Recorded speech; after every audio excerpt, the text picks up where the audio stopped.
レルヤ。それでは2025年3月2日の礼拝を始めていきます。皆さんご起立ください。賛美歌の539番「雨月こどいて」を賛美していきましょう。中方の方にあります賛美歌539番です。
それではそのままの姿勢で詩編30編1節から12節を購読していきます。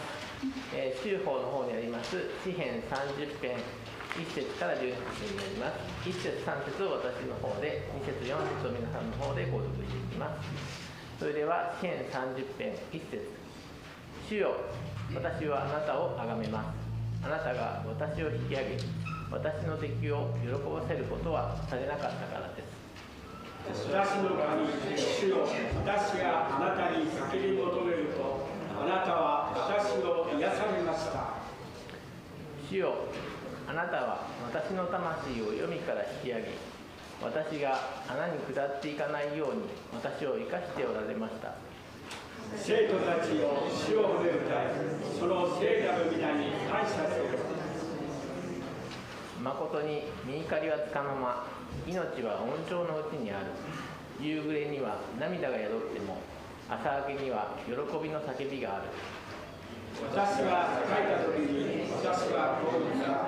私は決して揺らされない。主よ、あなたはご温床のうちに私の山を強く立たせてくださいました。あなたが御顔を隠され、私が落ち惑っていましたが、主よ、私はあなたを呼び求めます。私の死に周りを追います。私が墓に下っても、私の地に何の益があるのでしょうか。地があなたを褒めたたえるでしょうか。あなたの誠を告げるでしょうか。聞いてください。主よ、私を憐れんでください。主よ、私の助けとなってください。あなたは私のために嘆きを踊りに変えてくださいました。あなたは私の荒布を解き、喜びを私に着せてくださいました。私の魂があなたを褒め歌い、黙っていることはないために、私の神、主よ、私はどしまでもあなたに感謝します。お茶してください。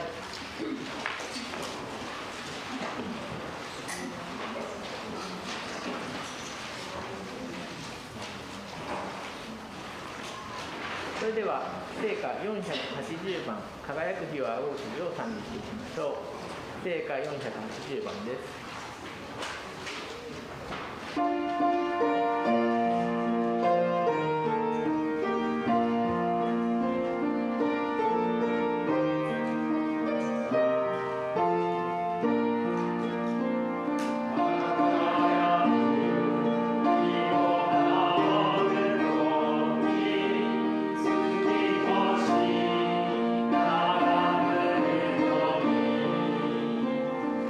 God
それではお祈りをガーリー兄弟にお願いします。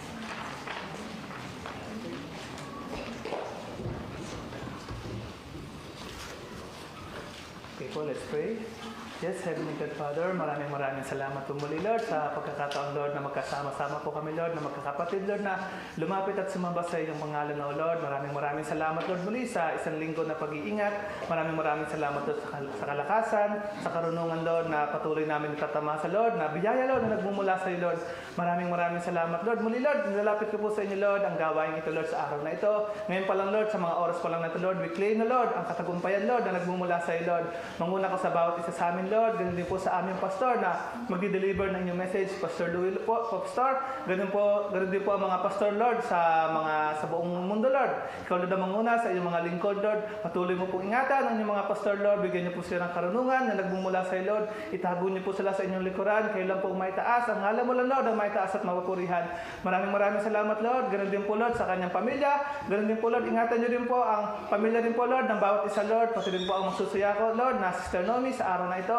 Bigyan niyo po siya ng karunungan, kagalakan, Lord, sa kanyang ginagawa, Lord, na patuloy na paglulingkod sa inyo, Lord. Maraming salamat, Lord. Nilalapit ko rin, Lord, ang kapatiran, ang bawat isa, Lord. Bigyan niyo po kami, Lord, ng kalawakan, Lord, at karunungan, Lord, na nagmumula sa iyo. Ikaw lang, Lord, ang manguna sa amin, Lord. Bigyan niyo po kami, Lord, ng isipan, Lord, na sa iyo lang nakapokus, Lord. Bigyan niyo po kami, Lord, ng taengan na hanggang makinig sa iyong mga salita, Lord. Ganun din po, Lord, bigyan niyo rin po kami ng puso, Lord, na ikaw lang, Lord, ang nanglaman, Lord. Ikaw lang manguna sa amin, Lord. Ikaw lang maitaas, Lord. Ganun din po, Lord, nilapit ko rin po, Lord, sa inyo, Lord, ang mga kapatiran, na mga papunta rito, Lord. Ingatan niyo po ang bawat isa, Lord, sa kanilang mga sinasakyan, sa kanilang dadaanan. Manguna po kayo sa bawat isa, Lord. Ganun din po, Lord, sa ibang kapatiran, Lord, na hindi makapunta sa araw na ito. Ikaw, Lord, ang mag-ingat sa kanila. Ano ang puntahin, Lord, ng kapatiran ko po, Lord. Ikaw, Lord, ang manguna sa kanila. Ikaw, Lord, ang magpala sa bawat isa sa amin, Lord. Maraming salamat, Lord. Hindi po namin kaya, Lord, ang araw-araw, Lord. Hindi po namin kaya, Lord, ang kami lang. Patuloy niyo po kami, Lord. Hatakan, Lord, patungo sa inyo, Lord. Bagos ang mundo, Lord, ay nahatak kami palayo sa inyo. Ikaw, Lord, ang manguna. Ikaw, Lord, ang may taas sa buhay namin, Lord. Hindi po namin to kaya ng kami lang, Lord. Maaari po kaming matalo, Lord. Ngunit, Lord, alam namin, Lord, na kasama ka namin palagi. Ikaw, Lord, ang manguna sa amin. Ikaw ang mag-guide sa amin, Lord. Patungo sa iyo, Lord, hanggang sa huli, Lord. Maraming salamat, Lord. Muli, Lord, nalapit ko rin po sa inyo, Lord. Ano man po gawa, Lord, ng kaaway, Lord. In the name of Jesus' mighty name, Lord. We claim, O Lord, sabi mo nga, Lord, sa inyong mga salita, kami po binarada mo na po kami sa tagumpay. Hindi na po kami slave, Lord, ng anxiety man yan, Lord, problema man yan, Lord, depression lang yan. We claim, Lord, ang kalayaan, Lord, na nagmumula sa iyo, because kasama ka namin. Because we are victory na po, Lord. Maraming salamat, Lord, sa inyo po na binabalik, Lord, ang walang hanggang papurit pa sa salamat. In the name of Jesus' mighty name we pray. Amen. Amen.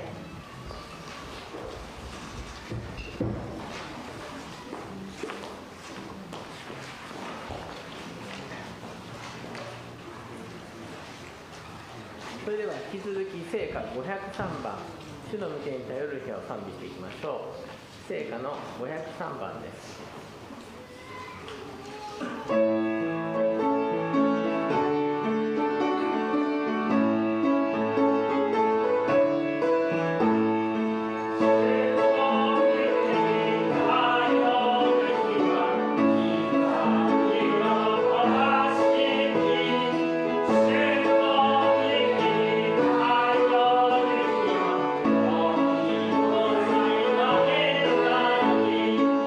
Ah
それでは、続いて今月の賛美ですね。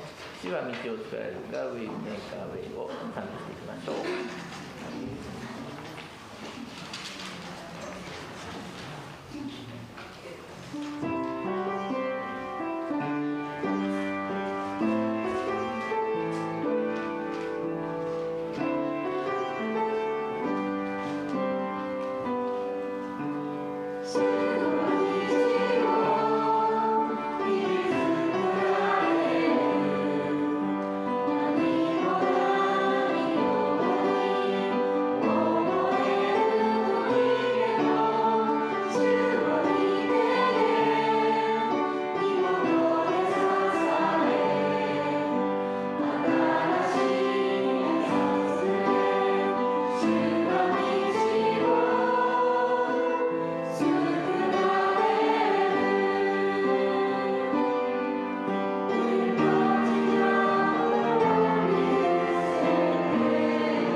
それでは、聖書朗読を一とします。先進をビンス兄弟に、そしてメッセージをローイ先生へと続きます。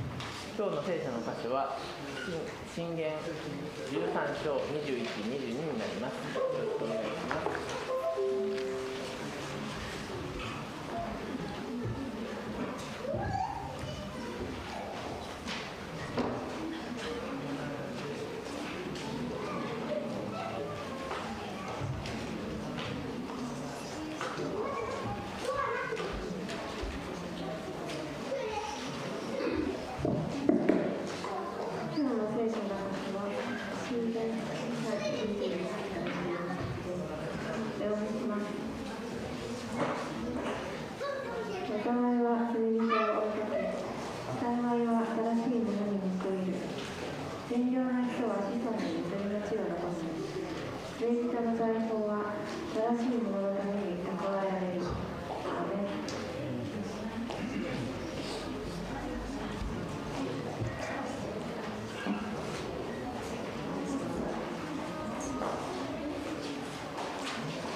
Yes, where are you?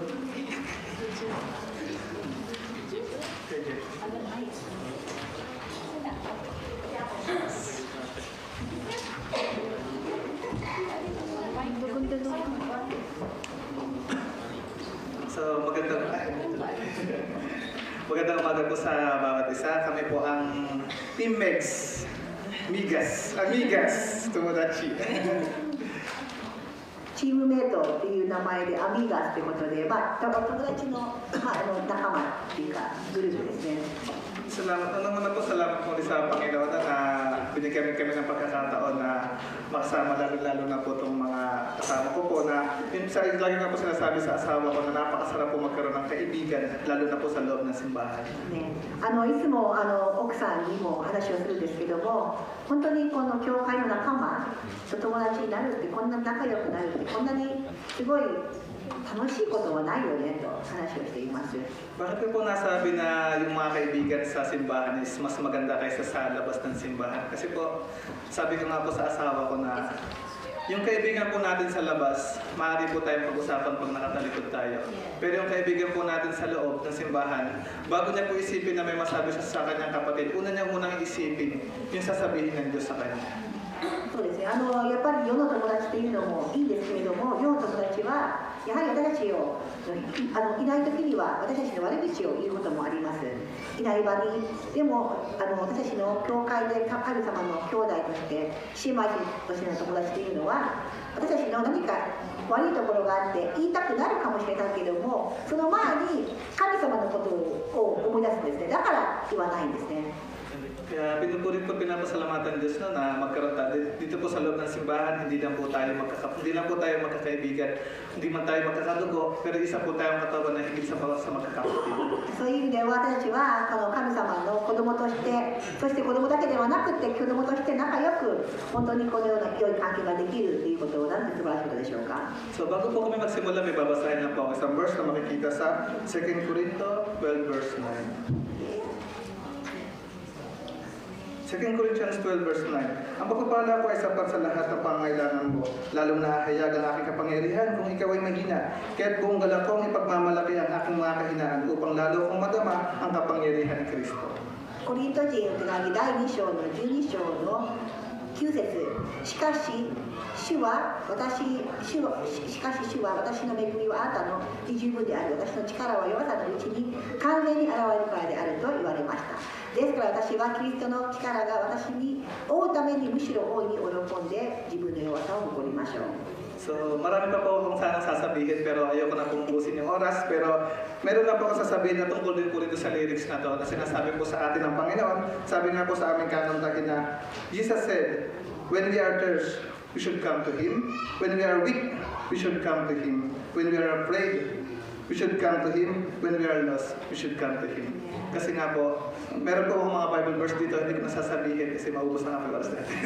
本当ならばたくさんまだ言いたいことがあるんですけれども、ただ皆さんにお伝えしたいのが、皆さんが何もないとき神様に行け、皆さんが弱いとき神様に行け、皆さんが希望を失ったとき神様に行け。すべて聖書箇所があるんですけど、今日はもう申し上げませんが、本当にすべての良いときでも特に弱いときにこそ神様に近づこうではありませんか。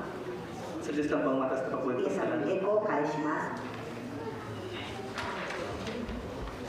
So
Okay, so, makisaymas. Good morning sa atin lahat. Good morning, Sister Naomi.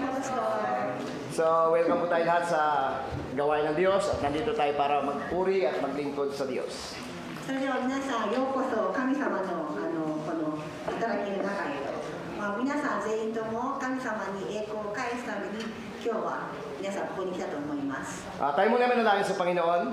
まずお祈りをして始めたいと思います。 Panginoon, nagpupuri kami at nagpapasalamat sa inyo sa oras na ito.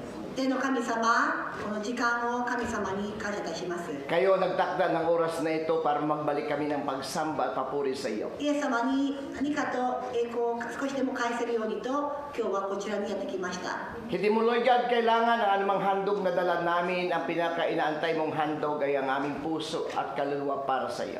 神様のこれも御心であることを感謝し、ここにいるのは神様に対してイエス様は何も求めていません。神様が求めているのは我々の本当に心からの礼拝です。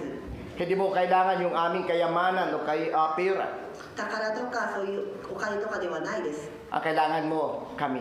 イエス様が求めているのは我々自身です。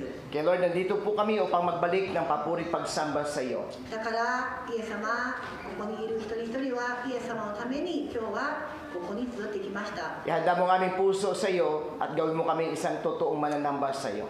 だからイエス様、どうか本当に一人一人の心が本当に無駄にならないように、この今日の礼拝に無駄にならないように一人一人の心をイエス様がしっかりと準備をしてください。 Hindi mo tinitingnan ang aming panlabas na appearance, but ang tinitingnan mo, Lord God, yung laman ng aming puso at kalooban. イエス様は外見ではなく私たちの心を見られて、それをしっかりと受け入れる方です。 Kaya mangusap kayo sa bawat isa sa amin. だから神様、心で一人一人の心によってイエス様と本当に交わることができますように助けてください。 Itama mo kami kung kami ay nagkakamali. 一人一人がもし今間違った思いや間違った人生を送っているならば、イエス様がご自身がしっかりと教えてください。 Ituwid mo kami ng iyong mga salita kung kami lumihis ng bahagya. イエス様の御言葉によって私たちをしっかりと矯正してください。 Dahil ang salita mo, Lord God, ay liwanag na tumatanglaw sa aming daanan. 神様の御言葉は我々の明かりです。 Pagpalain mo lahat ng mga pastor sa oras na ito. ここにいるイエス様、全世界で行われているその礼拝の上にその牧師たちを祝福してください。 Gamitin niyo ang bawat lingkod niyo sa oras na ito.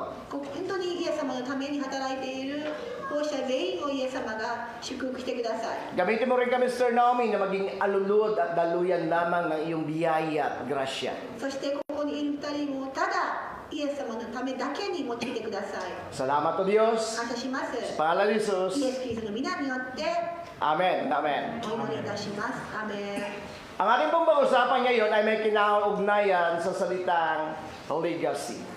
リーガシー、そうですね。その引き継がれるという言葉で今日はその話について話します。 Ang legacy po ay napaka-importante sapagkat ito yung ipapamamana natin.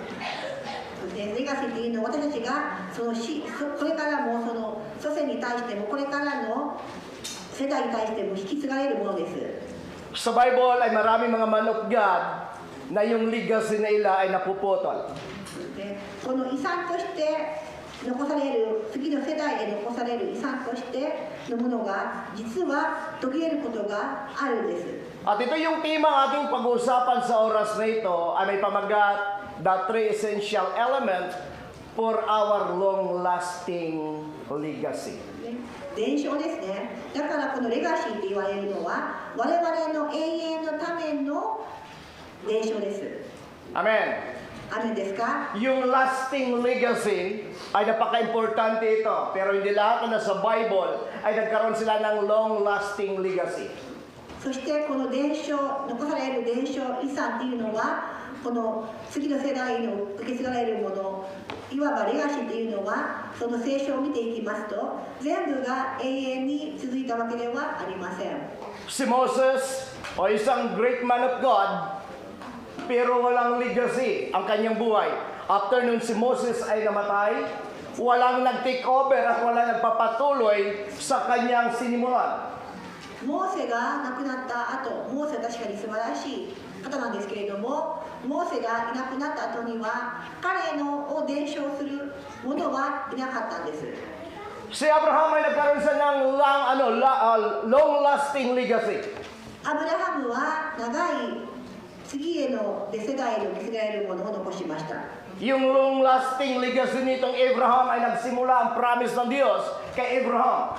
アブラハムへの約束がから始まってそれが続いたんです。 At yung nagmana kay Abraham ay si Isaac. そしてその受け継いだ人はイサクです。 After Isaac ang nagmana ay si Joseph. イサクの後にヨセフ。 Amen. アメンですか？ After Joseph ang nagmana dito ay ang mga 12 tribes of Israel. ヨセフの後に12の部族です。 Siya yung lasting legacy ni Abraham ay nangyayari. そして今まさにアブラハムの伝承レガシーが始まっています。まだ残っています。 Si David ay nagkaroon din ng lasting legacy. ダビデもレガシーがあります。 Si Saul ay walang lasting legacy.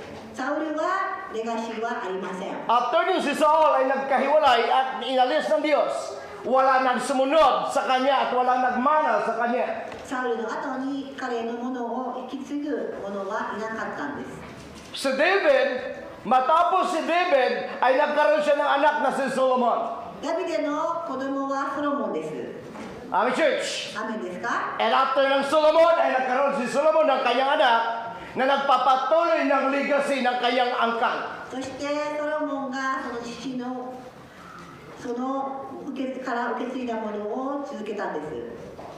Kung papansinin natin, sabi ng asawa ko, bakit pa yung mga disciples ay naglingkod sa Diyos? Ba't wala sa history nila na kanilang mga anak ay nagpapatuloy na gawin yung dapat nilang gawin bilang disipulo ng Diyos? そしてでもなぜ奥さんが聞くんですね。なぜ12の弟子たちはいないんですよね。その後継者という人が。 Amen. ね、 Bilang Christian, bilang pastor, bilang leader at magulang, kailangan natin yung lasting legacy. クリスチャンとして父としてそして牧師として私たちはこのレガシーを大切にする必要があります。 Sa Bible ay mayroon tinatawag na birthright. そして聖書にはこの生まれつきの特権というものがあります。 Napaka-importante sa Israelite ang karapatan na magiging panganay during the Old Testament. そして旧約聖書の時代にとってはその長子であることがとても重要なことだったんですね。 At ang pagiging panganay na ito ay hiningi ng Diyos doon sa Ehipto na sabi ng Diyos kay Moses, lahat ng panganay ng Israel ay ihaalay niyo sa akin.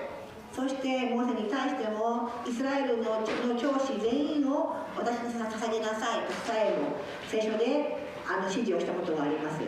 At lahat ng panganay ng mga taga-Ehipto ay papatayin o mamamatay sa salutin.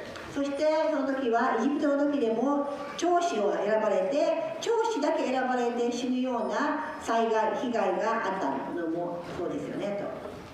Pero nabago ito.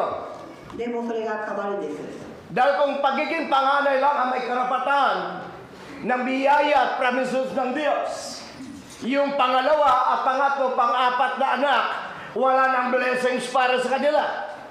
もし長子だけだったらじゃあ我々今の世代に生きている我々は次男だったら三だったら次女だったらこれはもう意義はないのかレガシーはないのかそういうことになりますよね。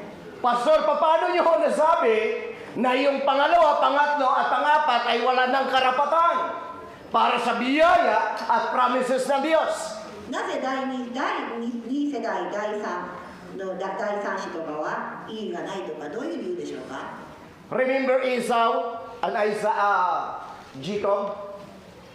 Naalala niyo si Jacob at saka si Esau? ヤコブとエサウのことを覚えてますか？ Ebidenta ni Esau ang kanyang karapatan bilang panganay. そしてエサウは自分の長子をヤコブに渡したんですね。 Kaya nga ang pangalang Esau ay hango sa dalawang salita. Ang salitang Esau ibig sabihin pula. イサオっていうのは赤いっていう意味があるんです、由来としては。 Amen. Kaya nga ibinenta ni Esau ang kanyang karapatan na maging panganay sa isang bangkok na pulang Parang ano dito sa Nami, mayroon dito sa Japan eh. Yung parang malaking mga beans na pula. Ano po yung parang itlog po? Oh, yung matamis minsan sa mga dayan. Azuki? Azuki beans Ah, na yung naman pulang, po, no? yung minsan sa mga days. Apo, beans, apo. Azuki ne? So yun yung ginawa nitong ni Esau. エサウがこの豆の料理、小豆みたいな料理をエサウが作ったんですね。 Ipinagpalit niya ang kanyang karapatan at tagapagmana ng pagpapala sa halagang yakwin. ヤコブがですね、100円っていう100円均一で買えるようなものに対して自分の長子をヤコブに売ったんですね。 But God namangako siya sa panganay na magmamana ng lahat at yung God ay makipagtagpo sa panganay na sira ito. そしてここで長子が神様と出会うことになるんですけれども、そこでその控えになったことでそれが叶わなかったんですね。 Ginamit kasi sa Bible ay skulantro. 聖書ではコラントというものが使われていますが、 Amen. Ito the church. So ngayon, ito na. Pagdating sa Mount of Sinai, gumawa si Aaron ng riboto mula sa gintong guya. そしてシナイ山で偽物のその偶像を作るんですね。 11 tribes of Israel ay sumamba sa ribotong ginawa nila. そしてそのシナイ山のその偶像に11の部族が崇拝するんですね。 Isang tribo lang na Israel ang hindi sumamba dun sa riboto, walang iba kundi ang tribo ni Levi. レビの部族だけがその崇拝をしなかったんですね。 Inalis ng Diyos yung karapatan ng pagiging panganay at itinalaga niya para maging panganay yung tribes of Levi. そしてレビの民族に対してその長子というものを長子という特権を渡せるんですね。 Meaning to say, in the last day, gagawin ng Diyos ang panganay magiging Hudyo o Hentel.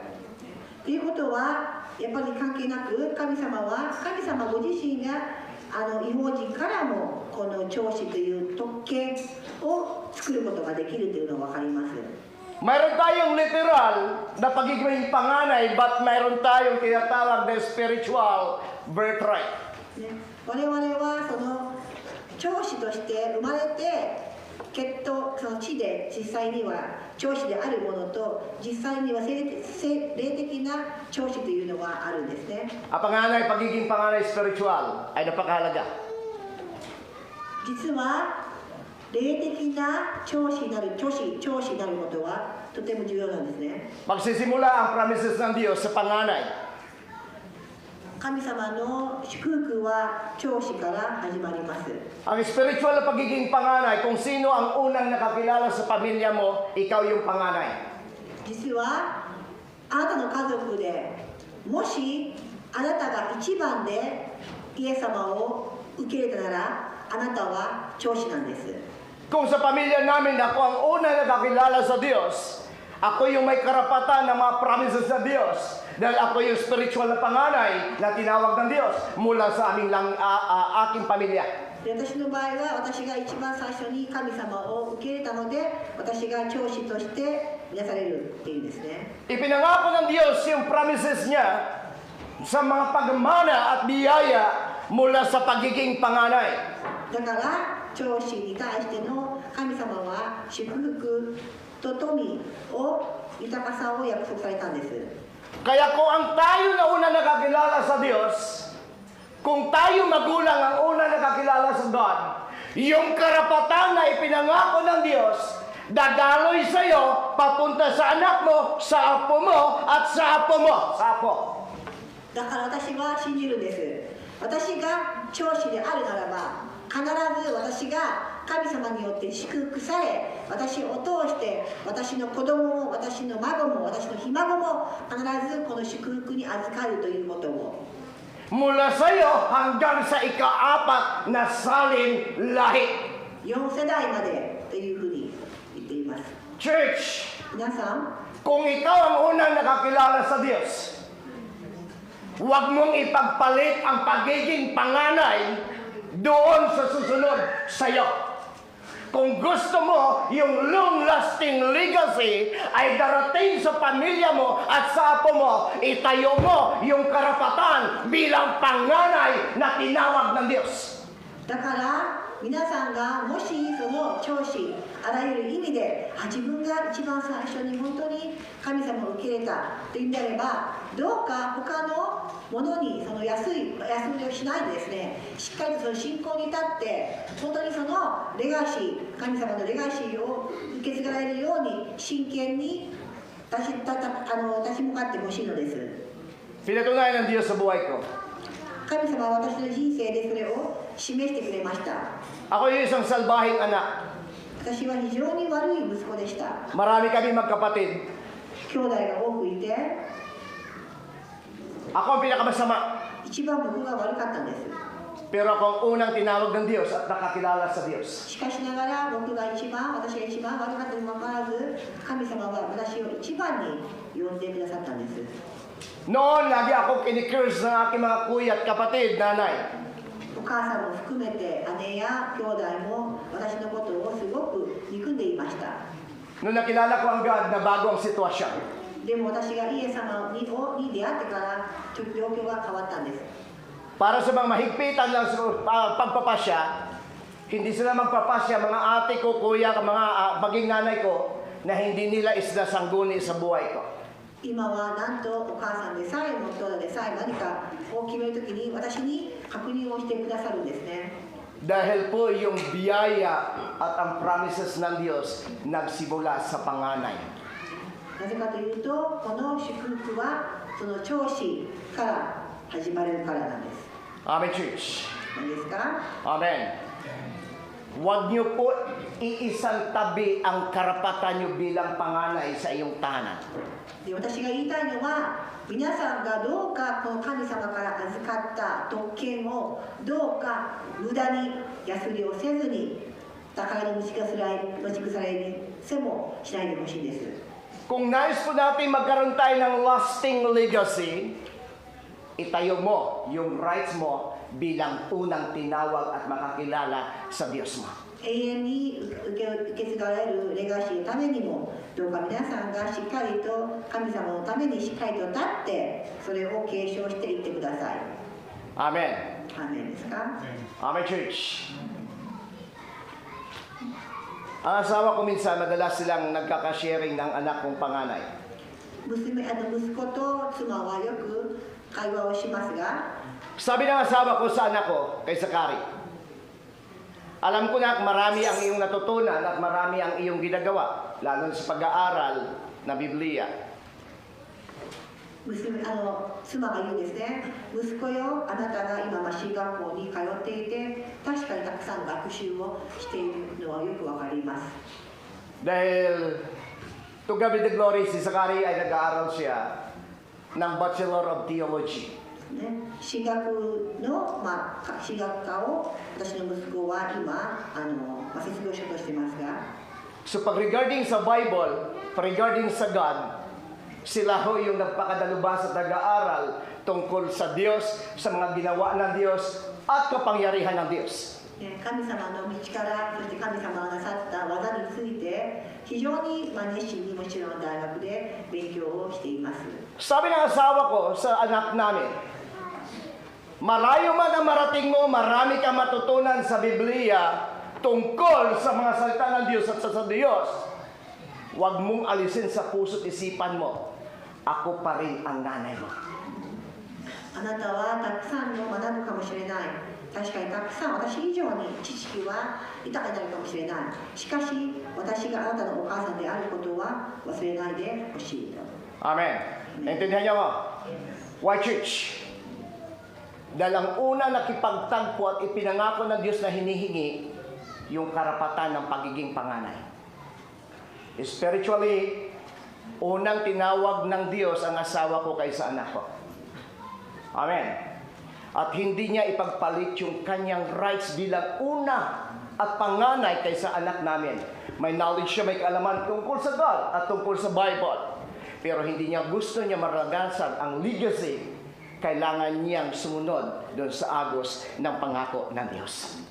だから確かにその知識やいろんなそのについては、息子の方が今は幸運かもしれませんけれども、いやでもしかし先ほども言いましたが、神様を先に受け入れた神様の家族の長子としてはもう確かに妻の方が最初なんです。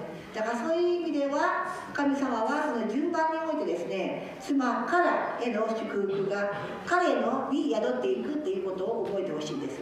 Alam niyo, tayo mga Christian, lalo na tayo mga magulang na una nakakilala sa Diyos, huwag niyong hayaan at ipagpalit ang inyong karapatan bilang panganay na tinawag ng Diyos.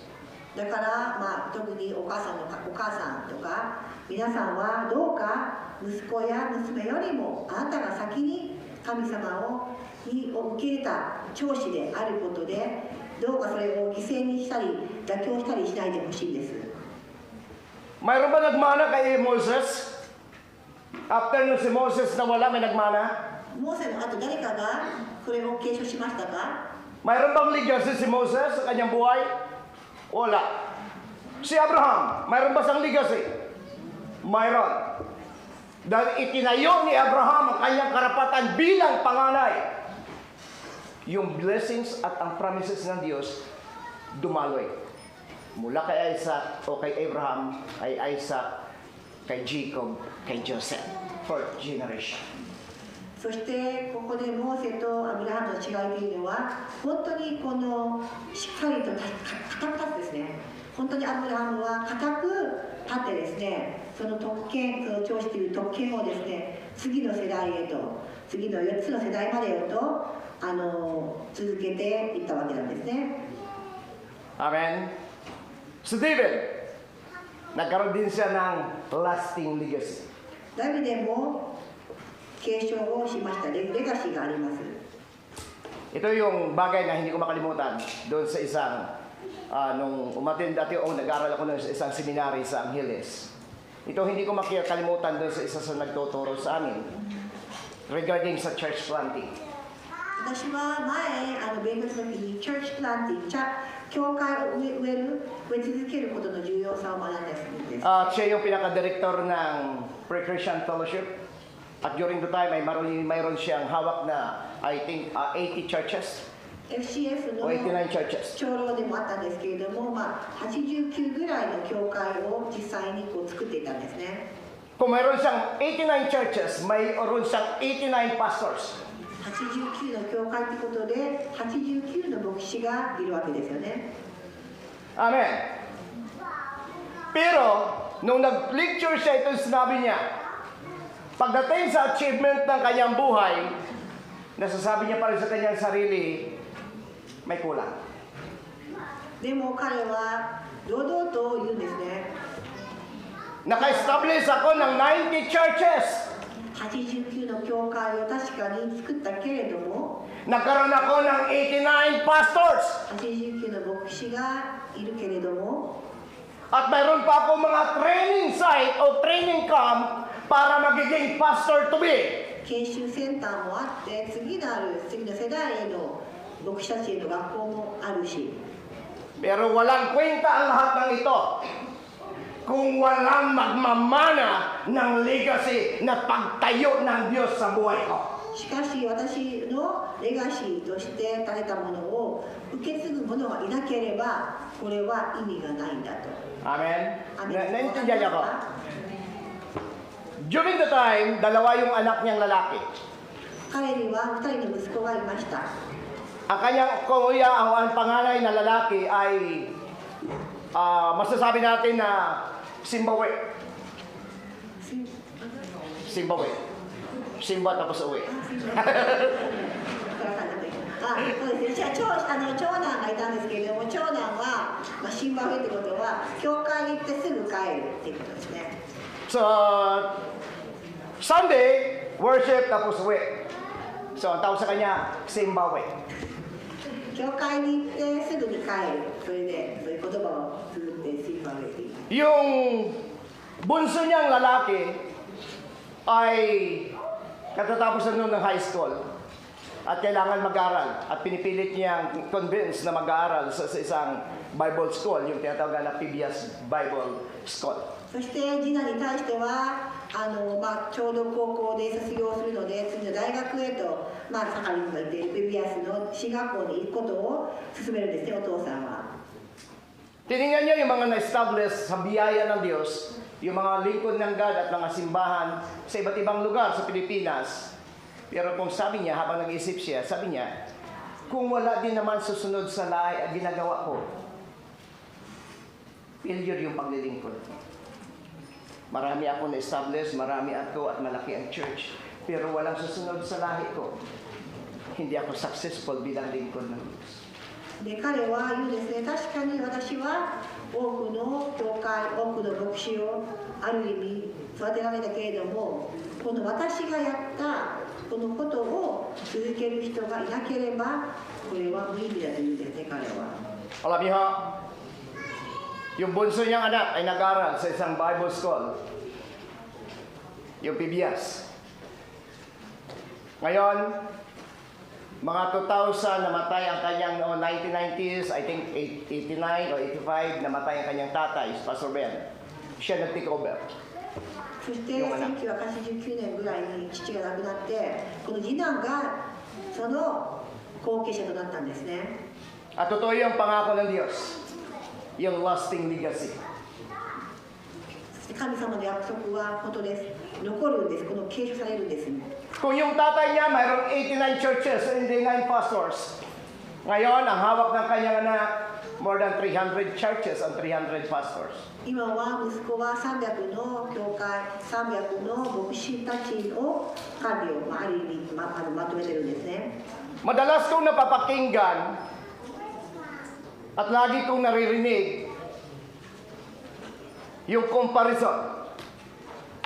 そして比較をするんですね。 Yung pastor, yung mga anak ng pastor na kilala ko, ang babae at nasa ministry. Ang narinig ko madalas kay Sakari at sa mga anak ko kay Zoe, pasaway. Bakit ganun yung anak ni pastor?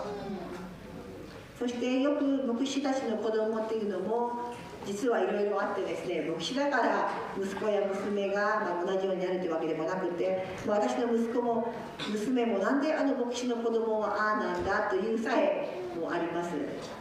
Ang sabi ko sa asawa ko at ang asawa ko madalas nalukot, umiyak. Bakit ganun pa yung anak natin? で私の実は奥さんもよく自分たちの娘、自分たちの子供たちに対して泣くことがあるんですね。 Ito lang lagi sinasabi ko sa asawa ko. Wala kang kapangyarihan baguhin ang anak mo. Wala din akong kapangyarihan baguhin yung anak ko. There's a time for everything under the heaven. 私はその泣く妻に対してですね、私にもあなたにも私たちの子供を変える力はない。すべてには時がある。その時が一番美しい神様の技なんだと。 At ito lang yung prayer ko lagi sa Lord. Lord, maglilingkod ako. At huwag mong hayaan na ang paglilingkod ito titigil at hihinto lang sa buhay ko. で私は今祈ってます。必死に祈っています。どうか今神様に礼拝をして今神様の本当に働きをしているんですけれども、どうか私の世代で終わることがないようにしてくださいと。 Isang araw kinausap ko si Sakari. ある日ザカリと話をしました。 At magtatapos na siya ng senior high dito sa Japan o sa Toyohashi. ちょうどそれがその豊橋の高校を卒業する頃でしたね。 Wala yung kanyang mama noon na sa trabaho. ちょうど妻が仕事に行っていた時だったので、 At first time narinig ko sa kanya, sabi niya sa akin, natagal niyo na ako pinagpipray ni mama pa na maglingkod at mag-aral sa Bible School. Mag-aaral ako ng Bible School dahil gusto ko magpagamit sa Diyos. 昔からお父さんもお母さんも進学校に行くことを願ってたよねと。私は進学校に行くことにしますと。 Sabi ko, bakit? Anong dahilan? Bagamat pinagpipray namin siya, siyempre, God pa rin at siya pa rin ang God pa rin ang gagawa ng paraan. Alam mo yun, nagulat ako sa sinabi ni Sakari. そしてなんで急にそうなったのかと私びっくりしたんですね。なんで理由は何だと。 Pa, hindi ko makalimutan ang sakripisyong ginagawa mo. Nagtatrabaho ka, pero hindi mo ipinagpalit ang paglilingkod mo sa Diyos kasama ang nanay ko at kami ng kapatid ko. お父さん、私がこのようになったのは、お父さんが仕事しながらも神様に仕えていることを見て、私たちやお母さんも一緒に何回もその働きに連れて行っている姿を見て、僕はこう決心したんですよと。 Nung marinig ko itong sinakwento niya, napaluha ko sa saya. 私は泣けるほど嬉しかったんです。 Dahil sabi ko, Lord, kapag pinahinga mo na ako, hindi na ako mag-worry sapagkat may susunod sa buhay ko maglilingkod sa pamilyang ito. だから私は、神様、もし私が何かあったとしても、これを継承するものが私のこの家族にいるっていうことで非常に嬉しかったんですね。 At to God be the glory, by this coming May, ay maaaring magtapos na siya sa kanyang pag-aaral na 4 years course para doon sa Bachelor of Theology. 進学校を、今年の、5月ぐらいですかね、彼は無事に卒業できそうです。 At napakabuti ng Diyos sapagkat ang Diyos totoo pag nangako. 神様の約束は必ず守ります。 At napasalamatan ko na dahil salamat sa inyo lahat at sa bawat isa.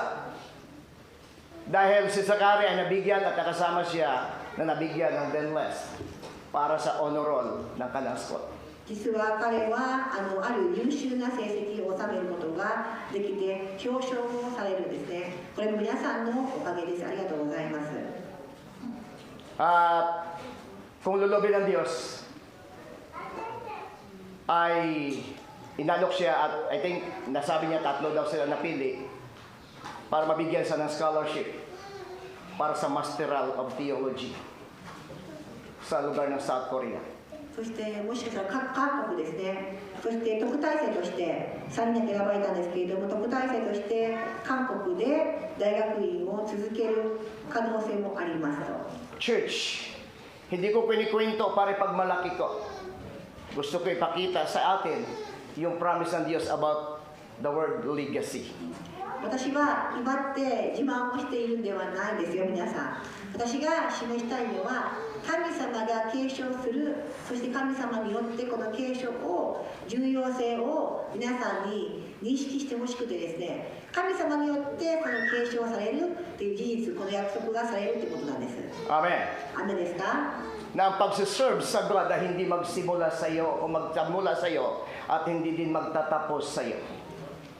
皆さんが神様のために奉仕していることは必ずやあなたの世代では終わることはないでしょう。 Pakibasa ng ating title o pamagat.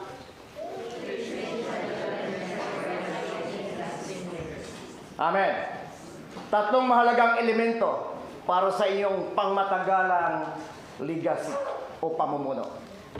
永遠に続く継承のために3つの重要な要素についてお話をします。 Amen, Church. Ang ating pong pag-usapan ay ihama pa rin sa sulat ni Solomon. Doon po sa nag-church kagabi, umatay ng gawain kagabi, at nakikinig kagabi, si Solomon ang tinalakay natin in the book of Manangaral or Ecclesiastes.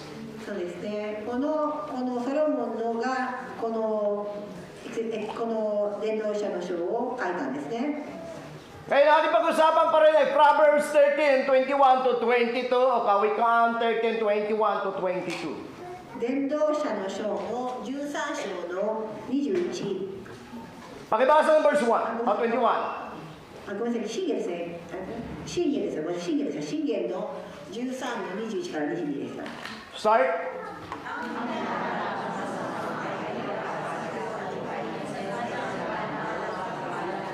災いは罪人を追いかけるが、正しい人は幸いに報われる。善良な人は子孫に遺産を残す。罪人の財産は正しい人のために蓄えられている。 Intindihan mo natin yung pagiging birthright o karapatan ng pagiging panganay. Naintindihan natin, church, kung gaano kahalaga sa Bible. 先ほど私が教えましたが、長子であることは非常に重要であることは皆さん理解できたと思います。 Kung ikaw anak ang una nakakilala sa Diyos, ikaw ang gagamitin ng God para sa pamilya mo. あなたが家族の中で一番最初に神様を受け入れたなら、あなたがこの家族で用いられるんです。 At dahil sa iyo, yung favor ng God ay mamanahin ng magulang mo at pamilya mo.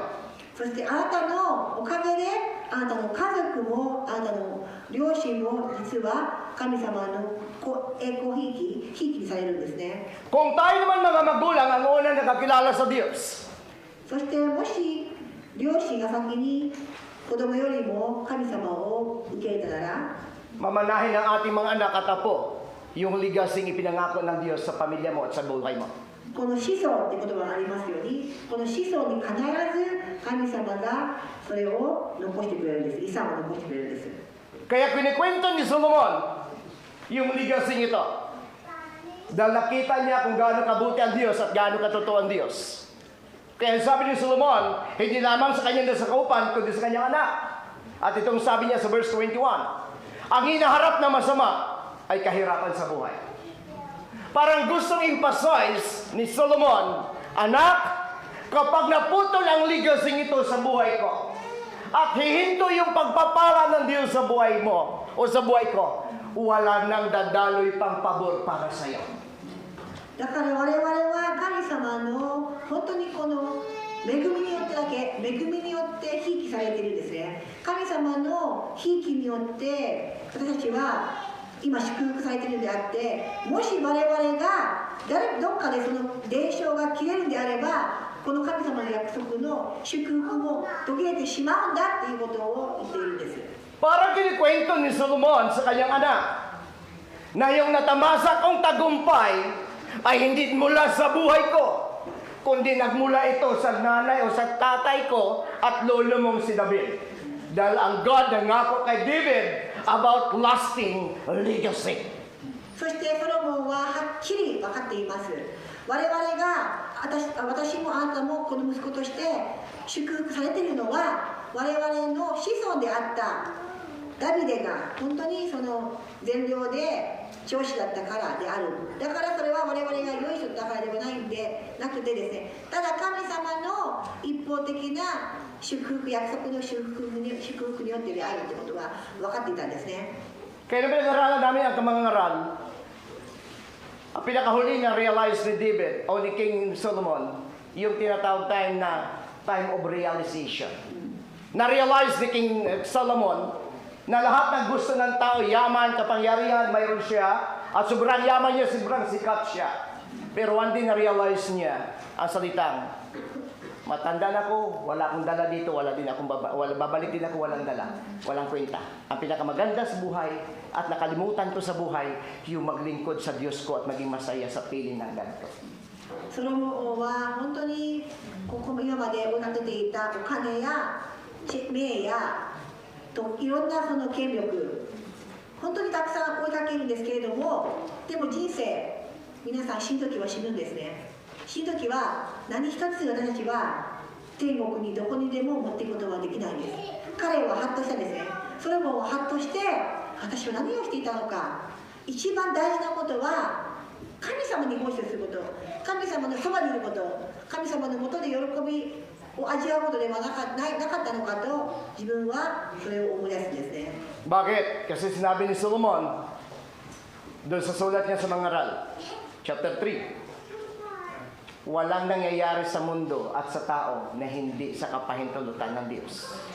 そしてソロモンはですね、地上で起こるすべてのことは神様の御心によって、神様が許可されることによってなされるんだということを。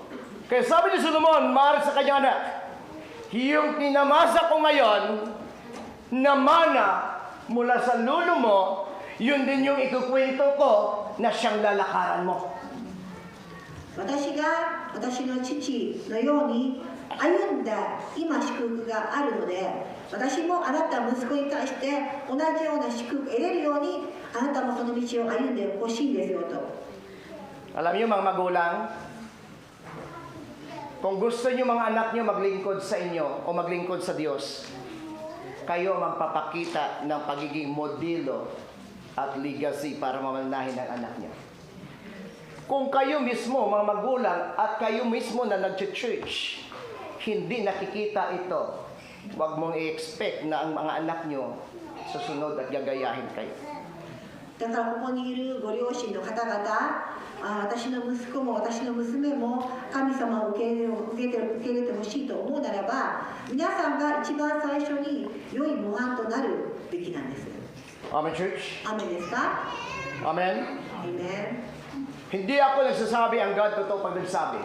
Ulitin ko, verse 21. 私の言葉じゃありませんよ、皆さん。神様の約束の言葉なんです。御言葉なんですね。 At ito yung karanasan ni Solomon. Kaya nung after ni Solomon, ang sumunod na magiging hari, anak niya pa rin. Dahil ang lasting legacy na ipinangako ng Diyos, hindi lamang sa iyo, hanggang sa ika-4 ng salinlahi mo. だから神様の長子であるならば、神様は4つの世代はそれまで継承されるという約束があるんですね。だからソロモンの後も自分の息子も王様になったんですね。 Tingnan niyo verse 21. Ngunit, yung 21 pa rin niya, ngunit, sagana ang pagpapalang sa matuwid ay maghihintay. 21節、正しい人は幸いで報われる。 Ang masama, hirap ng buhay ang daranasin. Sabi ni Solomon. 災いは罪人を追いかけると。 Pero yung matuwid, しかし yung mana na para sa masama, dadaloy sa iyo ang pagpapala. 罪人に与えるべきであった祝福も正しい人にそれが与えられるんですね。 Ano ibig sabihin ni Solomon? どういう意味でしょうか？ Yung ligasing ipinangako ng Diyos sa iyo, ipapasa mo sa anak mo. At yung anak mo na lalakad ayon sa katuwiran ng Diyos, siya naman papasa sa magiging apo mo. しっかりと自分がそのレガシーを握ってですね、そしてそれを自分の子供に託し、その子供がまたその子供にそれを託していくんです。 Amen. Amen, church? Gusto ba natin maging maayos ang pamilya o maging anak natin, maging apo natin? Amen. Yung karapatan mo na tinawag ka ng Diyos na una, ilaban mo. Yung birthright na binigay ng Diyos sa iyo, spiritual birthright. Itayo mo. Dahil yung God na makipag-connect sa iyo, ang God na nangangako sa mga panganay, idadaloy niya hanggang sa apo mo dahil totoo siya nangangako sa iyo. だから皆さんがもし家族の中で一番最初に神様を受け入れたならば、しっかりとその長子の権力が与えられています。しっかりそれを握ってですね、しっかりとそれに立ってですね、もう自分は神様としっかりとその契約を結んでいますから、それをしっかりとあとは実践してですね、神様がそれを成し遂げてくださいます。 Tingnan mo hanggang ilang generation. Verse 20 to, tingnan natin. Ang matuwid ay nag-iiwan ng pamana. Hanggang saan? Kaapo at puhan. Yung apo mo hanggang sa apo mo sa tuhod. Intindi? Naman natin. Mula sa'yo, dadaloy sa anak mo yung pamana at legacy ito na ipinangako ng Diyos sa'yo. Mula sa anak mo, dadaloy sa apo mo. At mula sa apo mo, dadaloy hanggang sa apo sa tuhod mo. ここで善良な人は子孫に遺産を残す。ちょっと日本語ではちょっとそれがわからないんですけれども、またガロ語とか、他のもしかしたら訳のところでは、この子孫というのはあなたのひ孫にまでと。4つの世代というふうに言っています。4つの世代の子孫に遺産を残すと。 So ano dapat natin itayo bilang tayo mga panganay? Right living and right believing. そして何を残すんでしょうか？ Right living 正しい生き方、 Right believing 正しい信じ方です。 Amen. アーメンですか？ Yung tamang pamumuhay base sa salita ng Diyos. At tamang paniniwala base sa salita ng Diyos. 神様の御言葉にしっかりと立った人生の生き方、神様の御言葉によって神様への正しい信じ方、信仰ですね。 Ano sabi niya? Ang matuwid ay mag-iiwan o nag-iiwan ng pamana hanggang sa kaapu-apuhan. もう一度読み上げます。箴言の第13章の22、善良な人は子孫に遺産を残す。 Sunod, at sa matuwid, 罪人の財産は naiipon o nauwi 正しい人の ang ために naiipon ng isang makasalanan. 蓄えられていると。 Biro mo, ang matuwid ay mag-iwan ng legacy hanggang sa kanyang 4 na salinlahi. At yung minaipon ng mga unbeliever, iitatalaga ng Diyos para sa kanyang pinangako ang legacy. そしてここでとても興味深いのが、善良な人はもちろんその子孫にも遺産が残られるようにします。しかしまたこの罪人の財産もさえも正しい人のために蓄えられているということですね。 Amen, church? アーメンですか？ Amen. Naniwala ba kayo ng God pag nangako, totoo? 神様の約束は信じますか？ At isang gusto kong ginagamit na illustration regarding sa promises ng God. Alam niyo itong si Elijah o si Eliseo. エリシアの話が私はとても気に入ってるんですね。 Si Elijah ay pinangakuan ng Diyos ng 7 great miracles. エライジャっていうのは7つの約束を神様がしたんですね。 Si Elisha, pinangakuan ng Diyos double portion. そして2倍の祝福を約束してるんですね。 Ibig sabihin ng double portion kung ang kay Elijah ay 7, kay Elisha is ano? 7 plus 7, 14. Double eh. そして次のエライシャとパトも、Elijah to Elisha. エライジャでは7つの奇跡を約束して、エライジャでは14の約束をしたんですね。 Ngayon namatay si Elisha o si Eliseo na miracle sa kanyang ginawa ay 13 lang. そしてエライジャは13の約束、14の約束、奇跡をする約束があったのに、彼は13だけの約束をして亡くなったんですね。 Eh, yung pangako ng Diyos double. でも Meaning 7 plus 7. でも約束は14ですよね。14の奇跡をなされると。 Nakanya ko. Eh, namatay siya. 13. Kulang na isa. Failure ang God. エリアです。ごめんなさい。エライジャというのはエリアですね。エリアはでも13だけの奇跡をして亡くなったので、神様の約束は果たされなかったでしょうか。 Pero ang Diyos totoo. でも神様の約束は正しいんですね。 Pakalipas sa ilang taon, namatay si Elisha at inilibing. この預言者エリシャと奇跡っていうのは起こるんですね。彼は亡くなって墓に葬られるんです。 At makalipas ang ilang panahon, isang babae ang inilibing. そして At ang babae nito, yung kanyang bangkay ay tumama sa buto ni Elisha at yung patay ay muling nabuhay.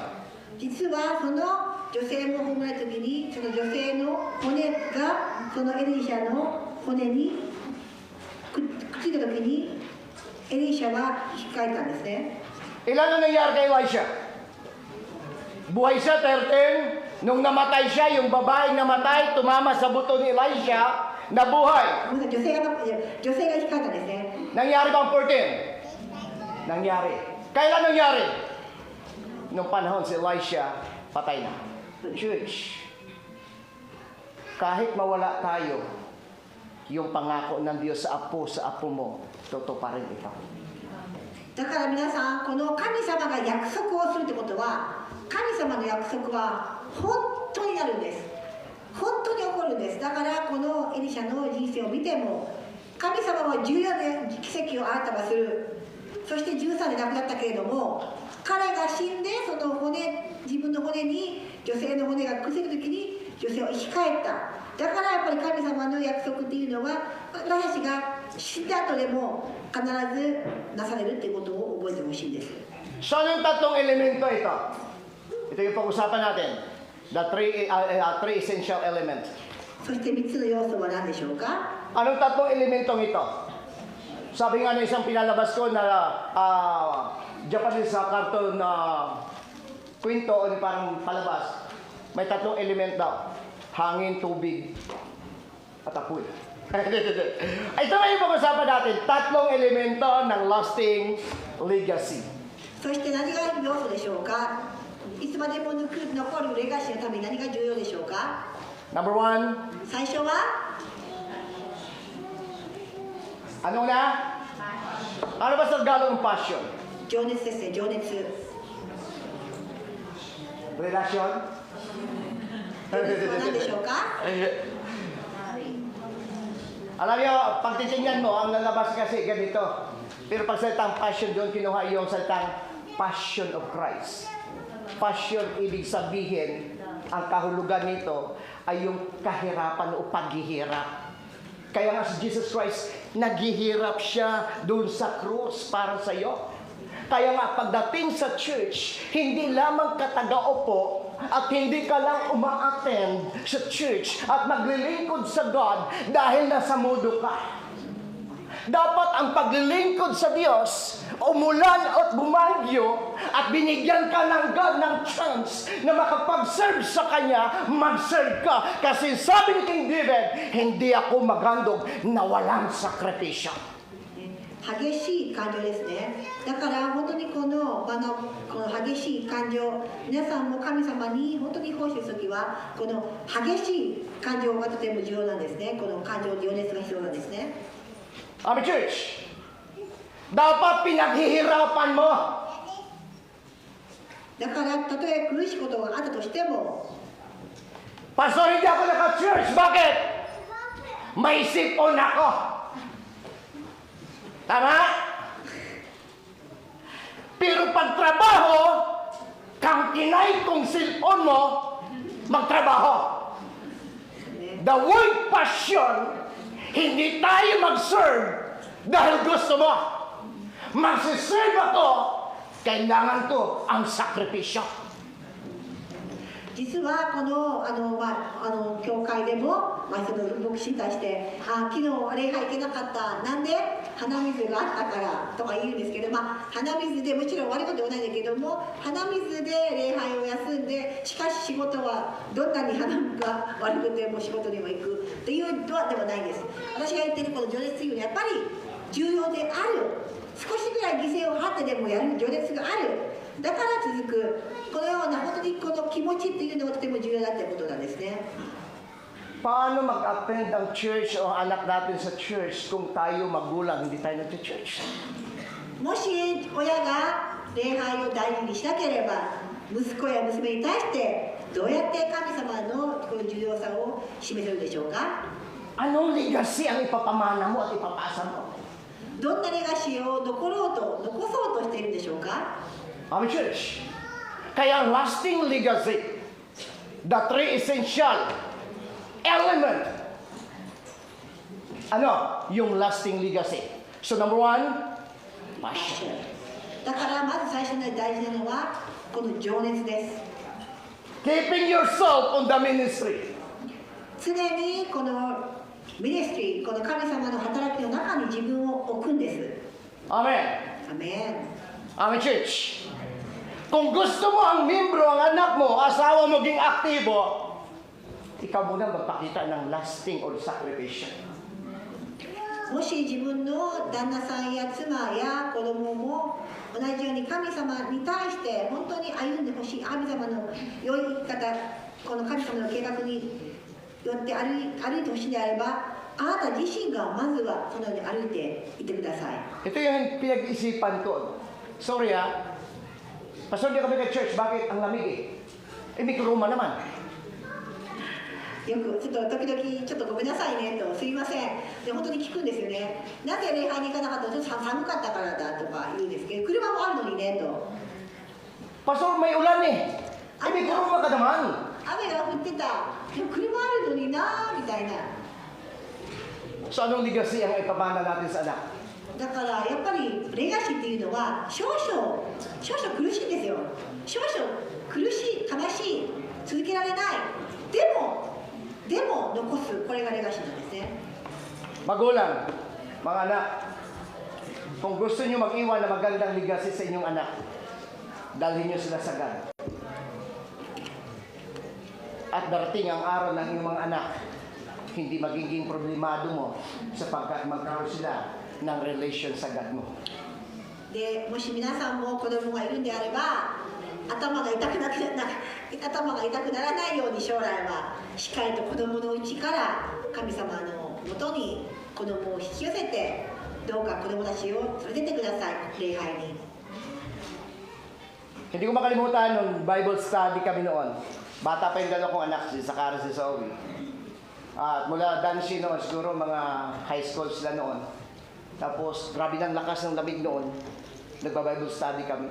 So, nagbabike na kami 4. Tapos yung mga anak namin, dalawa, panay lalo na sa panay complain, Pa, pwede ka naman tayo mag-yasmin kasi mula Dancy, ang lamig kaya pa. Tapos nakita ko yung mga anak mo namin, tumutulo yung dugo dito, nahalo sa sipon niya, pati dito. Tapos nanginginig sa sobrang lamig. Tapos kami tumutulo din mo. Kasi, biro mo, magbabike ka, tapos ang lakas ng hangin eh. Pero sabi namin ng asawa ko, hindi nyo ito maintindihan ngayon. Pero darating araw, maunawaan nyo bakit namin ito ginagawa. Wala man kaming iwanan sa inyo. Ang ligasing ito na paglilingkod sa Diyos ay bigyan nyo ng halaga sa buhay mo. よくその昔聖書勉強会でまだ車がなかったので自転車で家族でその団地からその場所を借りて公民館とか借りてたりしてましたよねと公民館まで自転車で行くんですね。自転車で4台行っていくんですけども子供たちがまだ中学校ぐらいでしたね、ザカリとゾーイが本当鼻水垂れて本当に鼻がもう血が出るぐらいの本当にこのね鼻が出るんですけれどもでなんでお父さんこんなにも寒いのに休みでいいじゃんこんな寒いのにみんなわかるよみたいなことを言うんですけどいやそれでも行くと今あんたたちにはわからないでも必ずあんたたちはこの重要性が必ずわかる時が来るんだよと。 Niloob ng Diyos yung sitwasyon na yun. Hindi para saktan kami, para may kwento kami.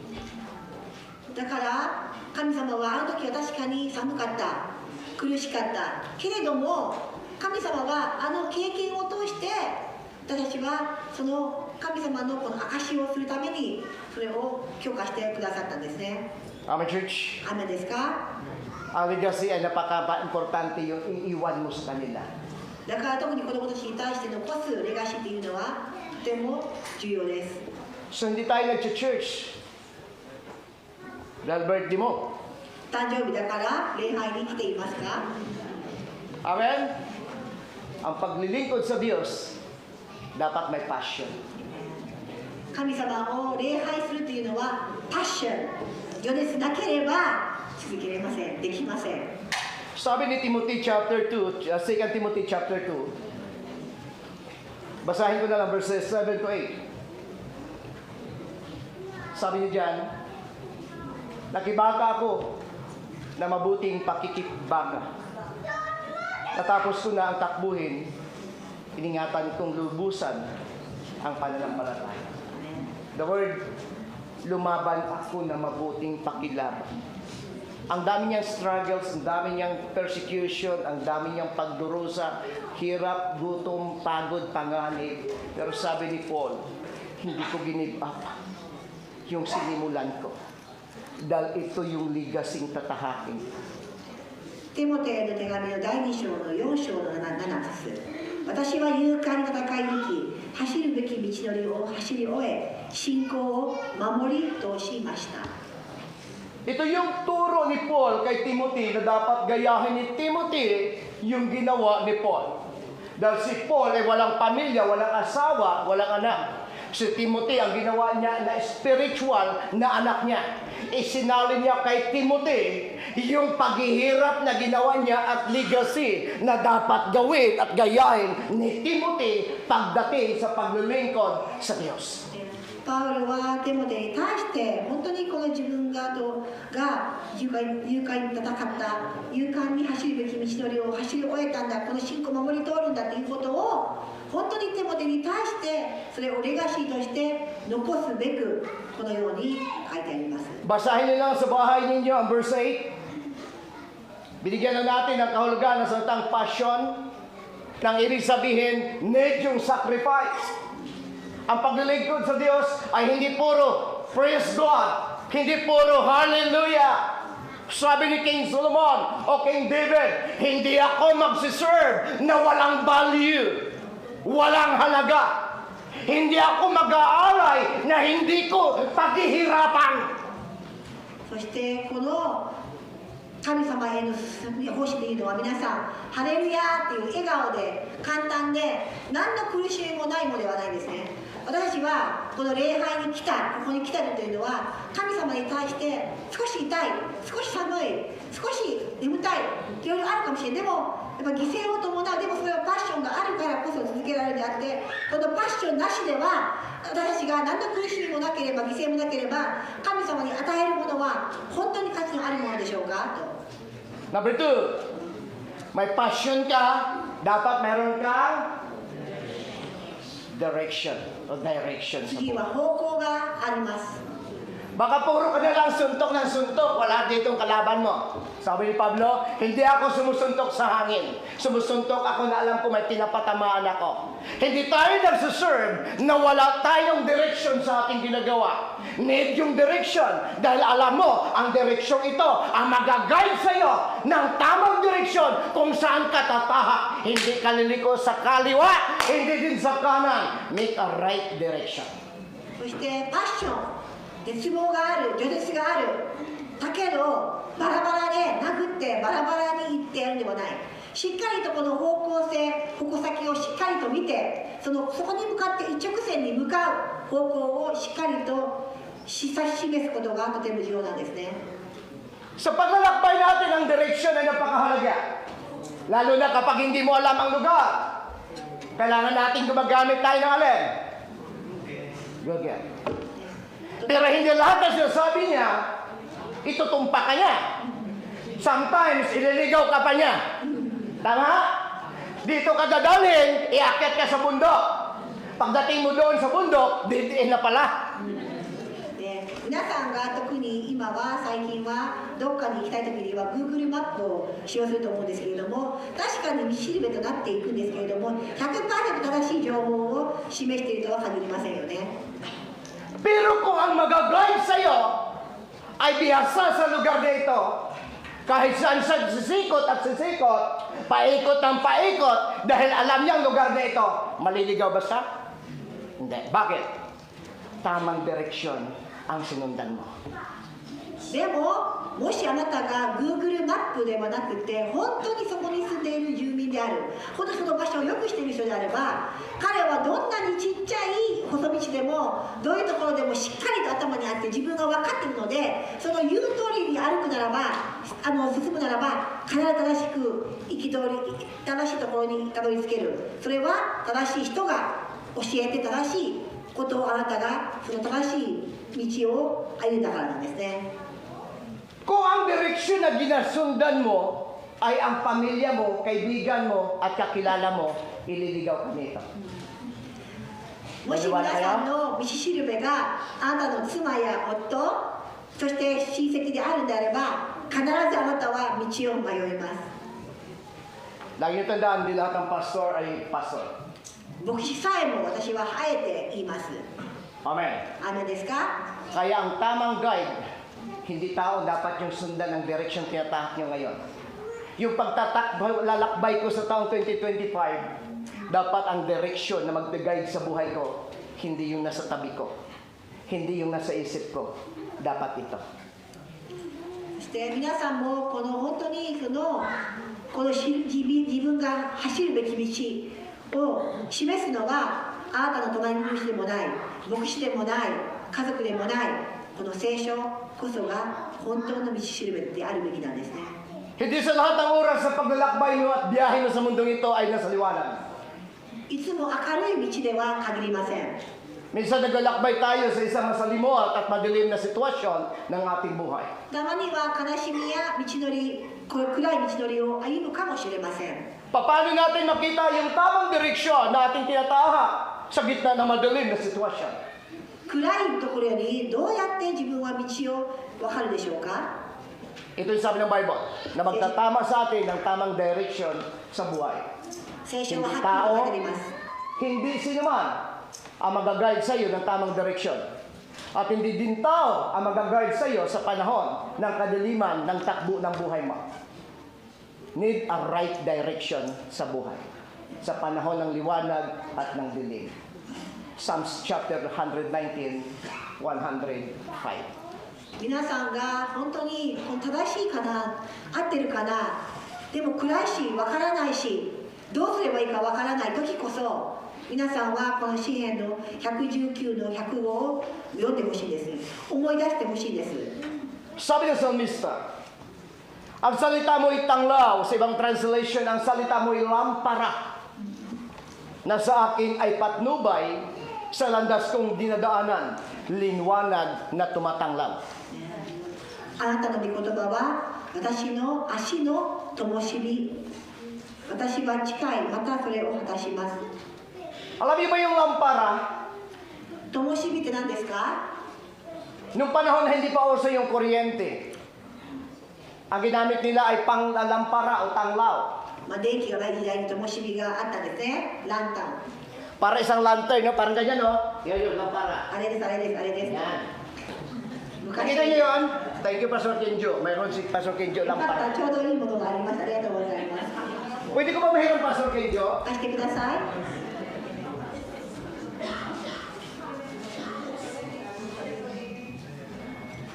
Thank you, Pastor Kenjo. Ito ang tinatawag na lampara. あ、これです。これが、まあ、昔の時代とかに使ってましたよねと。 Hindi pa usang flashlight noon. この電柱もなかったんで、これもなかった。懐中電灯もなかったんですね。 Hindi pa usang kuryente noon. 電気ももちろんありません。 Ang kailangan natin lampara. 暗い時に必要なものは、それがどうしても暗い時に必要だったんです。どうしても必要だったんですね。 Lagyan mo ito ng gas ガスを入れて、 at maliit na tila. ペラ O tila na maliit.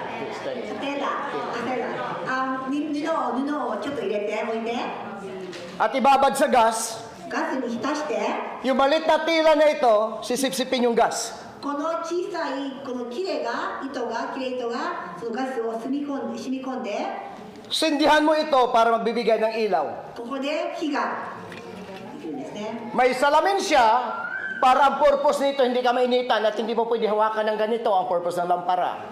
ね、ガラスがありますよね。しっかりと Ito ang lampara.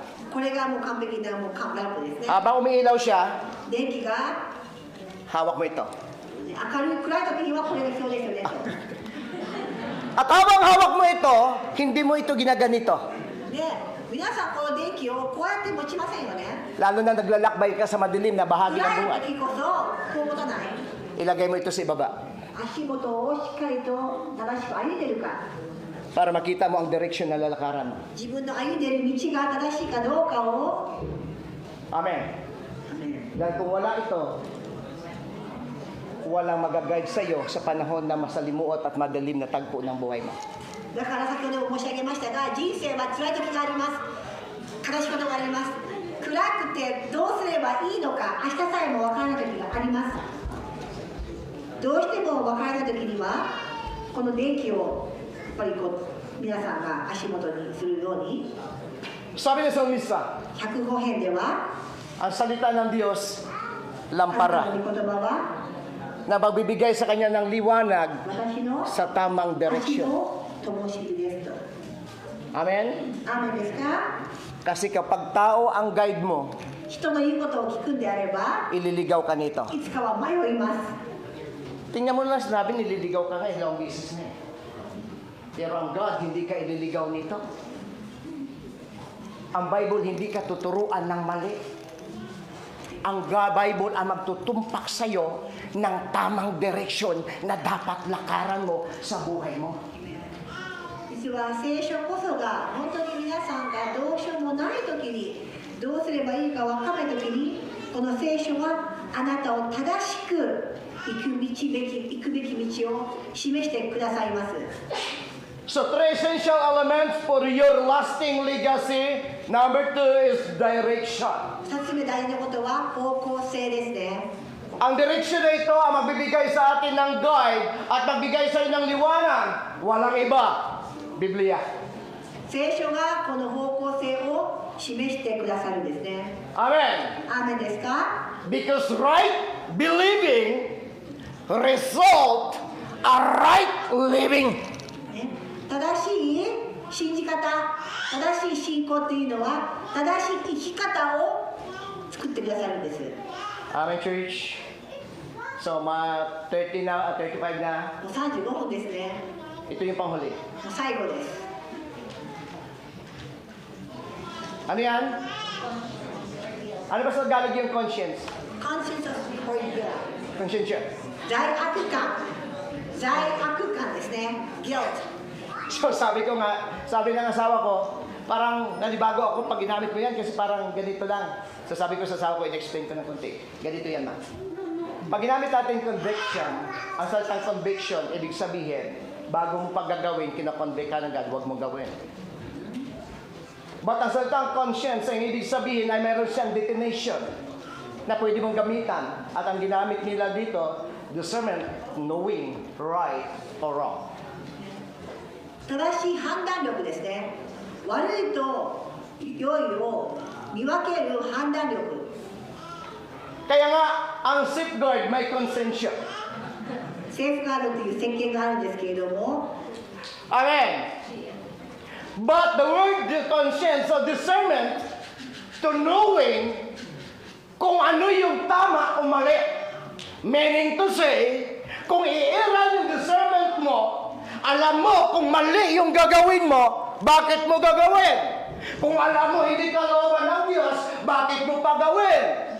So knowing kung ano yung mali at hindi, and follow kung ano yung kalooban ng Diyos. だからまずは神様は皆さんは神様が何をしてほしいのか、本当は神様が喜ぶのか喜ばないのか分かってるはずです。分かってるはずです。だから神様が喜ぶ道、神様が行ってほしい道をしっかりとそこを歩むことがとても大事なんですね。 Amen? アーメンですか？ Sabi madalas pag sinabing conscience o konsensya, madalas ginagamit yan after na kamali ka, di ba? Oh, nandiyan yung konsensya mo, maling sabon ang ginamit mo. フィリピンのコマーシャルでこのね石鹸も正しいそのブランドの石鹸を使わなければ後で罪悪意識を持つようなその石鹸のコマーシャルの話を今してますけど。 So papasok ito dahil nagkamali ka. But pag titingnan natin sa ibang description nito, paliwanag, explanation ng mga man of God, ay tumutukoy sa salitang din na discernment. Nagkaroon ka ng ganitong konsensya, dapat ma-discern mo kung ano na yung dapat mong mali. Alam mo kung anong tama at mali. At alam mo kung anong dapat mong gawin. Kung alam mo mali, huwag mong gawin dahil mali. Kung alam mo tama, gawin mo, sundin mo ang kalooban ng Diyos. Mali man o tama ang gusto mong gawin, obey o follow kung anong kalooban ng Diyos. だから皆さんにはそれぞれ感情もあるし、いろんなこの、判断もできるかと思うんですけれども、ただ重要なことは神様が望む道を選び取ってそれをやることです。 Ito madalas kong inaaral at sinasabi namin ng asawa ko sa aming mga anak. 私は家族でも娘や息子に対してよく言います。 Ang sabi ko madalas sa aking anak, o sa aming mga anak, maging kami mag-asawa, di balik ikaw ang malamangan, huwag ka manlaman. Di bali ikaw masaktan, huwag ka manakit. Di bali ikaw pag-usapan, huwag ka makipag-usap o at mag-usapan. Di bali ikaw ang laitin, huwag ka manlait. Di bali ikaw ang i-down, huwag ka mag-down. Darating ang araw na yung bagay na ito ang magigay sa iyo ng guilt of feelings kapag mayroon kang nagawa na hindi tama. Follow God's will, church. Kung alam mo mali, stop doing wrong. Follow God's will. よく子供たちにも妻にも言いますけども、何か損をしたとでも損をあなたが損をして人に損させるよりもマシだと。あなたが何か悪口を言われた。でもあなたが人の悪口を言うよりもマシだと。何事も自分が損して思えることは自分が後でやってしまって後であなたが罪悪感で苦しめられるんであれば逆に損した方が悪口言われた方があなたは悪いことしない方がどんなに重要かどんなに良いかっていうのはとてもはるかにいいんだよってことをよく話をします。 Tingnan natin ito at babasahin nyo na lang ulit sa bahay. Isaiah 30. Basahin ko lang yung verse 19 at tatalon kayo sa verse 21 pero kayo na lang magbasa sa iyong bahay. Sabi ni Isaiah, mga taga-Jerusalem, hindi na kayo managoy kailanman. Si Yahweh ay mahabagin, kayo diringgin niya kapag kayo tumawag sa kanya. ああ、シオの民、エルサレムに住む者、もうあなたは泣くことはない。あなたの叫ぶ声に応え、主は必ず恵みを与え、それを聞くときあなたに答えてくださると、イザヤ書の30の19です。 Amen? Amen, church. アメン Ano yung title? Three essential. Ano? Essential for your legacy. Ulitin natin. Ano yung pamagat? Three essential element for your lasting legacy. 永遠に残るレガシーのために3つの重要な要素という話をしました。 Number one, 1番は何でしたか？パッション。 dapat ipakita mo para sa sunod na anak mo at lahi mo at apo mo しっかりと見せる。 yung sakripisyong ginagawa mo para sa gawain ng Diyos. 情熱を持って犠牲を払ってでも神様を礼拝することです。 Dahil pag nakita ito ng anak mo, ipapamanain nila ito sa anak nila at mamanahin ito ng apo mo at nabubuo yung lasting legacy. 必ずやあなたのこのレガシー、あなたの信仰は続けて子孫にまで残されますと。 Number two, 2つ目、 ano yung number two? Direction. 方向ですね。 Sino dapat mag-direct sa atin at saan tayo tatama sa ating direction sa buhay? どうやって方向ってわかるでしょうか？ Ano dapat natin sundin 何を para magtumpak ang direksyon ng ating lalakarin at tatahakin sa buhay? 何をしっかりと Dapat isa lang, Word of God. 聞くことですか？もちろん一つだけです。神様の御言葉、聖書だけです。 Dahil sabi ng kawikaan, marami sinasabi ng tao, pero ang Diyos pa rin ang magtutumpak nito. 人々はたくさんいろんなことを言います。いろんなアドバイスがあります。でも神様だけが正しい。 Number three, 3つ目、罪悪感や判断力ですね。 conscience. しっかり Meaning, と判断力を持 under って siya ng discernment o discernment spirit. Madi-discern mo kung ano yung tama at mali. Amen? And follow God's will.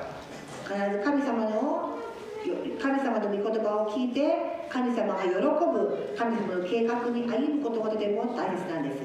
Para magkaroon tayo ng lasting legacy, mayroon tatlong elemento na dapat nating gawin. 3つの重要な要素をお話ししました。 Huwag puro damdamin. 感情ばっかりでは続きません。 Discernment ang mahalaga. しっかりと判断をして意識を持って意識してですね So knowing 継承して right or wrong. そして正しい判断を持って But the application is 実践をする follow んですね。 God's will.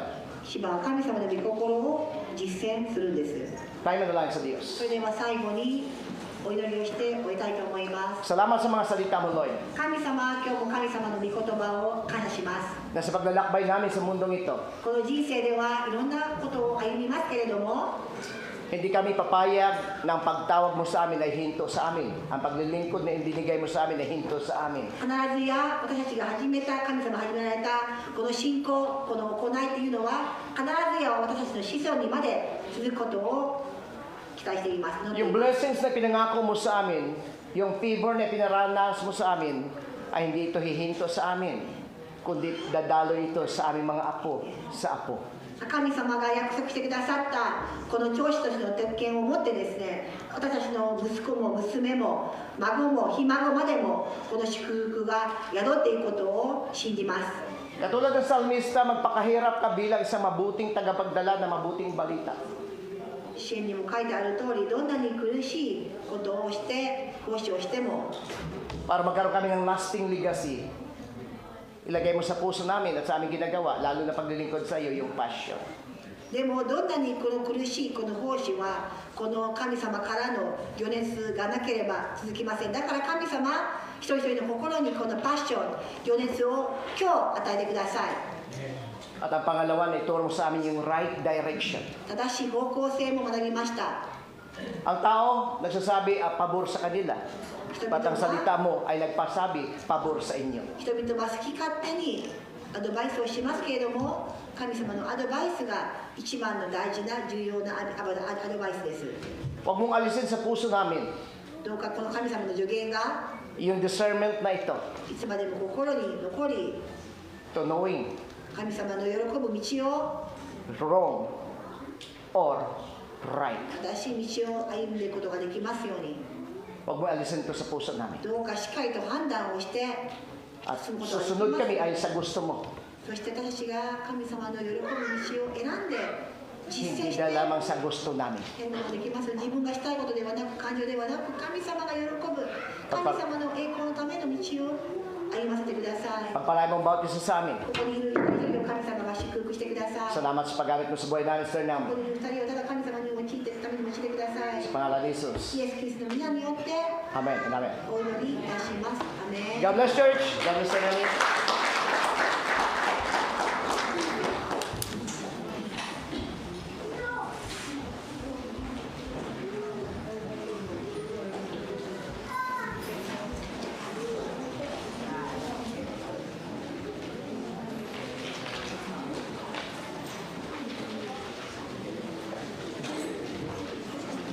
So では、ハレルヤマン献金の時に移りたいと思います。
それでは感謝の指を兄姉妹にお願いします。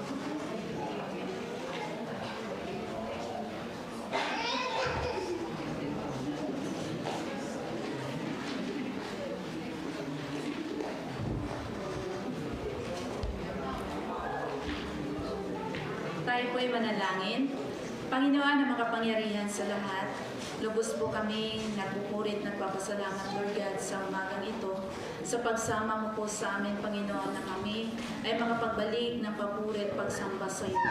Salamat, Lord God, sa lugar na to na tinipon mo, Lord, ang bawat isa sa amin. Salamat, Lord, sa buhay ng mga lingkod mo, sa buhay ni Pastor Kinjo, ni Pastor Louie, maging Sister Naomi. Salamat po, Panginoon, sa buhay nila na patuloy mo, Lord, ginagamit upang maghayag ng iyong mga salita na sa gayon, Lord God, ito'y patuloy namin na uunawaan ang nais mo para sa amin. Salamat, Lord God, dahil sa mga pangako mo, Panginoon, sa bawat isa sa amin, Panginoon, na kami patuloy, Lord God, ang maniniwala, Panginoon, sa sinasabi mo, sa mga pangako mo, Panginoon, na kami, Lord, ay susunod sa iyo, Panginoon, at ang nais mo po, Panginoon, sa amin, Lord God, ay mabuting pamumuhay. At salamat, Lord God, dahil ikaw, Panginoon, ang Diyos na nagbibigay ng lakas, Panginoon, sa bawat isa sa amin. Salamat, Lord, dahil ang mga salita mo patuloy, Lord, ito'y iukit mo sa aming puso, na ito'y madala namin, Lord God, sa araw-araw ng aming pamumuhay, na makita sa amin, Panginoon, na ikaw ang Diyos na aming pinaglilingkuran. Salamat, Lord God, maraming salamat sa iyo, at itinataas din po namin ang kaloob na nalikom sa umagang ito. Pagpapalain mo, Lord, ang kaloob na ito na magamit sa pagpapalawak pa ng iyong mga gawain.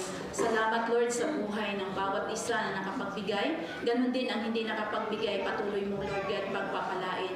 Maging ang aming buhay, Panginoon, sa iyo po namin itinatalaga na ikaw, Lord God, ang mag-iingat sa bawat isa sa amin, Lord God, sa aming pagtatrabaho. Panginoon, ano man ang aming gagawin, ikaw, Lord God, ang magsama sa amin. Kaya, Lord, tunay nga, Panginoon, ang sinabi mo, Lord God, na kami, Panginoon, iyong hawak. Ligtas po kami, Panginoon, dahil sa iyong mga kamay kami, Panginoon, iyong iniingatan. Salamat, Lord. At ito po, O Diyos, ay binabalik namin ang lahat ng papuri, pagpapasalamat sa tayong pangalan mo in Jesus' mighty name. Amen.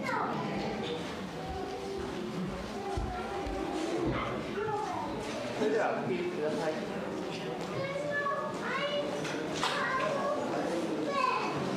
昭和和さんに行きましょう。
主イエス・キリストの恵み、父なる神の愛、聖霊の交わり、兄弟姉妹に豊かにありますように。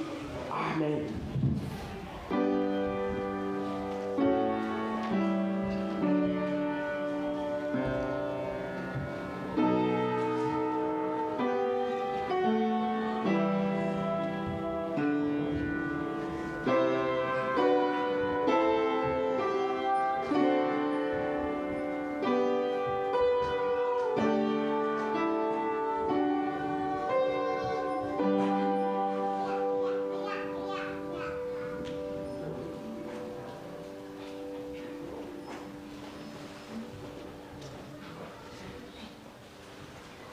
それでは歌ってください。